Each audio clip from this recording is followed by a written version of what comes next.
Bonjour. Allez, on va nous occuper aujourd'hui de nos Ukrainiens. Ce valeureux pays qui peut rappeler avec des décennies en arrière ce qui s'est passé en 1939, n'est-ce pas? Où à ce moment-là, l'Allemagne nazie, je précise bien,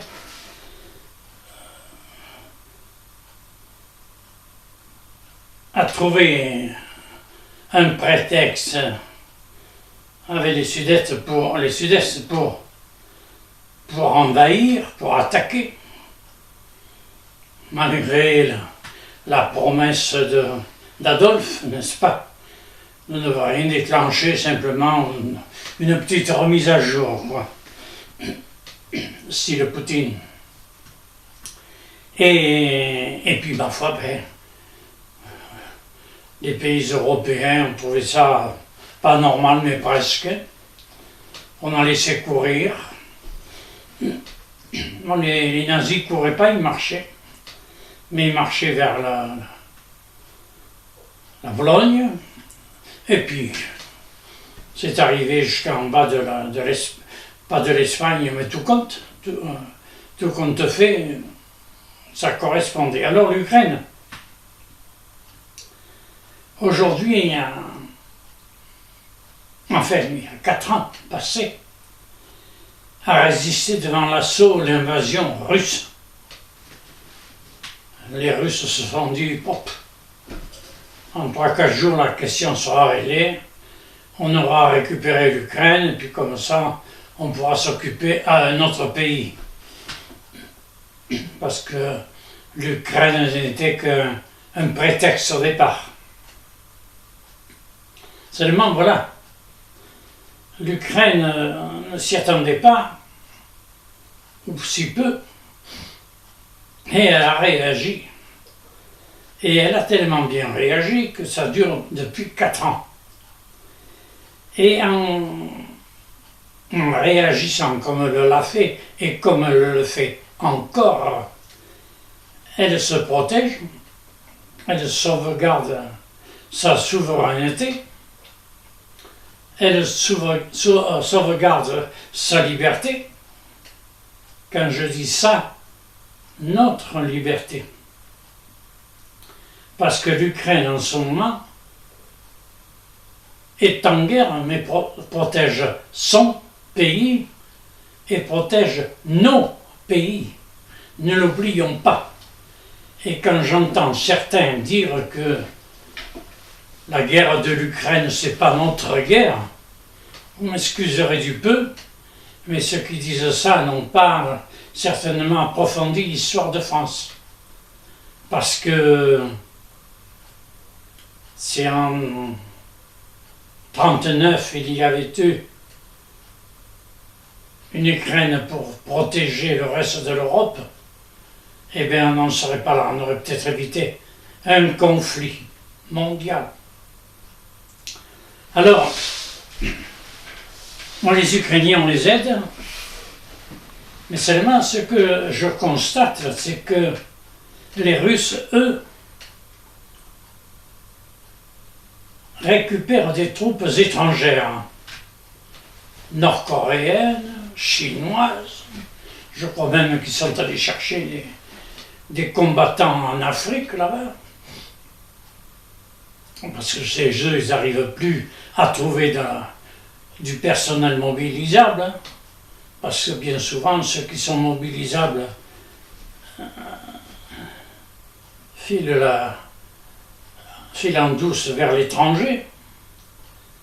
Et puis les Ukrainiens, eux, n'auraient pas le droit d'employer de la main-d'œuvre étrangère. Et pourquoi pas? Après tout, si c'est valable d'un côté, ça peut être valable de l'autre. Alors on aide matériellement l'Ukraine, les États-Unis, mais surtout l'Europe, parce que contrairement à ce que les États-Unis disent, ils fournissent mais quand même ils donnent de l'argent, mais à condition qu'on aille le dépenser chez eux. Alors moi je veux bien que l'Europe donne de l'argent à l'Ukraine, mais à condition que ça se dépense en Europe. D'ailleurs, je crois que c'est en bonne voie actuellement, et on ne peut que s'en féliciter. Il faut que l'Ukraine soit notre guerre, parce que si demain l'Ukraine venait à succomber, eh bien nous verrions arriver, bien entendu, sous peu, les troupes russes. Alors, quand on voit comme ils traitent les gens à Boucha, eh bien, je crains fort que les cimetières en Europe se remplissent rapidement. Alors, j'admire ce peuple qui se défend avec bien des difficultés, et les civils aussi, parce que les civils endurent cette guerre. Et il faut admettre que on a recueilli des Ukrainiens. J'ai personnellement, avec mon épouse, on voulait accueillir une famille. Mais d'un seul élan, hein, on n'a pas vu en discuter un quart d'heure. Hein. Alors j'ai entrepris les formalités, Croix-Rouge, Secours populaire, Secours catholique, enfin. On m'a promené pendant je ne sais pas combien de temps. Et puis à la fin, ben, je me suis lassé parce que au dernier moment, il y en a un qui m'a dit « Oui, mais il faut voir la police municipale. » Que voulez-vous? Moi, on était parti d'un bon élan, mais ça n'a pas suivi. Alors, il faut savoir si c'est simplement de la publicité de bon vouloir ou alors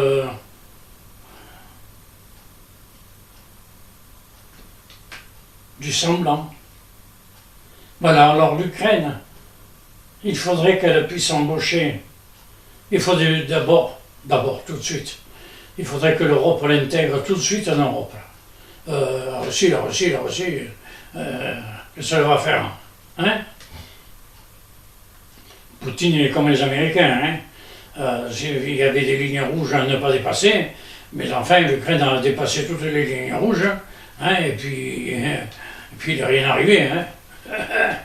Et en ce moment, ils prennent une bonne dérouille, hein? Pourvu que ça dure et puis qu'on en termine avec eux, hein?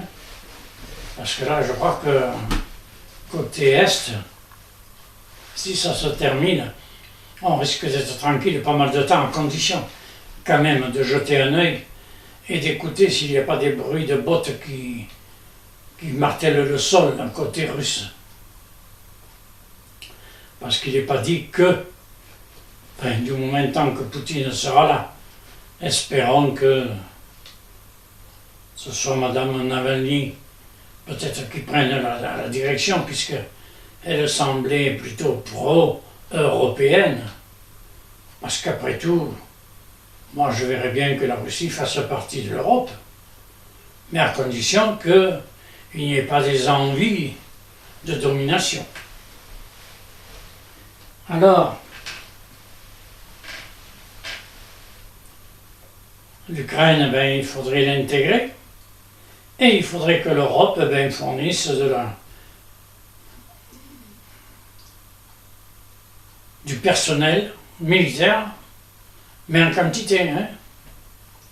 C'est pour ça que je disais précédemment que si l'Europe faisait la mobilisation générale, on pourrait déjà envoyer des troupes au Canada, ça pourrait les aider vis-à-vis du voisin récalcitrant.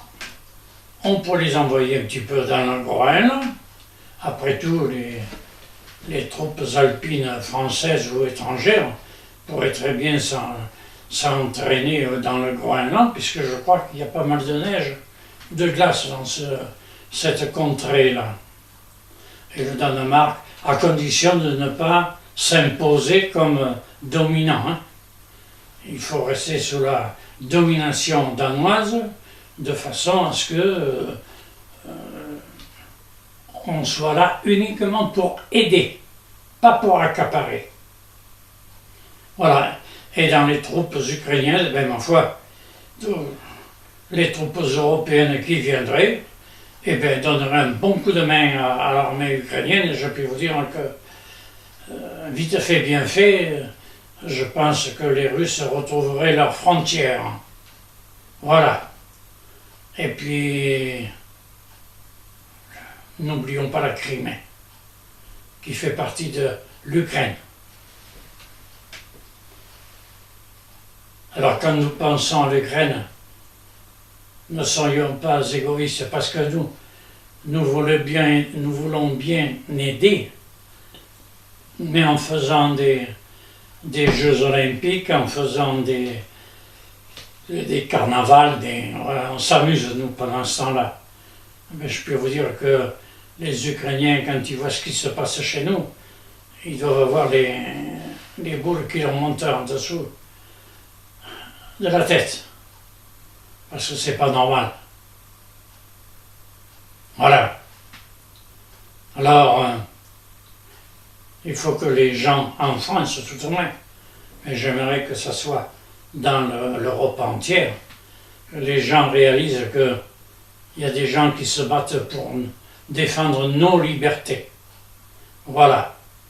Et que demain, si la paix revenait, que l'on puisse circuler dans cette belle Europe en toute tranquillité et garder hors de l'Europe ceux qui ne veulent pas suivre. Et je pense que les États-Unis auront des décennies avant de pouvoir y rentrer. Parce ils laissent un très mauvais souvenir. Pas tous, mais malheureusement, il y a une minorité qui porte atteinte à la réputation des États-Unis. C'est dommage. Je ne connais pas les États-Unis, ça ne m'inspire pas, je vous le dis, mais sans animosité, c'est comme ça. Et puis, il faut rendre à César ce qui est à César, hein. Voilà. À chacun son petit problème, et il faut que nous pensions à ces combattants qui sont séparés de leur famille.